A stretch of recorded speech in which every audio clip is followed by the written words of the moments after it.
एक डूरंड की थियरी है कैपिटल स्ट्रक्चर पे कि कंपनी के डेट लेने से कंपनी का ओवरऑल कॉस्ट ऑफ कैपिटल या कंपनी के वैल्यू ऑफ फर्म पे क्या इंपैक्ट पड़ता है।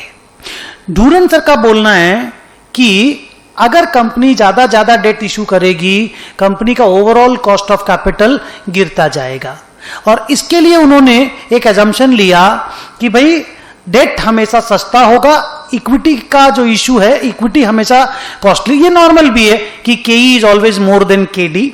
और एक चीज उन्होंने और एजम्पशन लिया कि अगर हम ज्यादा भी डेट लेंगे तो इक्विटी शेयर होल्डर का रिस्क को लेकर के परसेप्शन चेंज नहीं होगा। That means KE will remain constant at all the levels of debt in the balance sheet. मतलब इक्विटी शेयर होल्डर नहीं घबराएंगे चाहे आप जितना ही डेट में बैलेंस शीट में डेट बढ़ा दो, तो वो प्रैक्टिकली फिजिबल नहीं है। बट स्टिल अगर हम उनकी थ्योरी को देखें तो उन्होंने एक फॉर्मूला दिया KO is equal to KD into D by D plus E plus KE into E divided by D plus E, so which is nothing but weighted average KD and KE. So what is KO? It is weighted average KE and KD. अब देखिए KD cheap होगा, सस्ता है, KE costly है।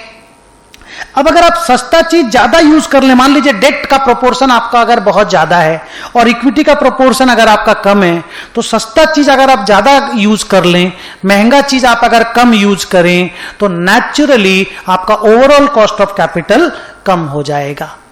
तो overall cost of capital को कम करने के लिए और उसके कारण आपका वैल्यू ऑफ फर्म बढ़ जाएगा एज पर डूरंड, उसके लिए सिंपल सा idea is go and use more and more debt.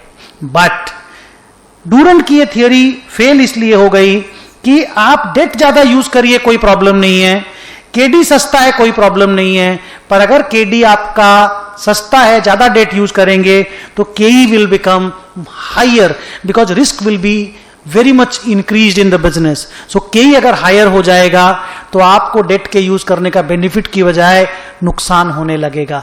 But still Durand के हिसाब से KO can be brought down by using more and more debt.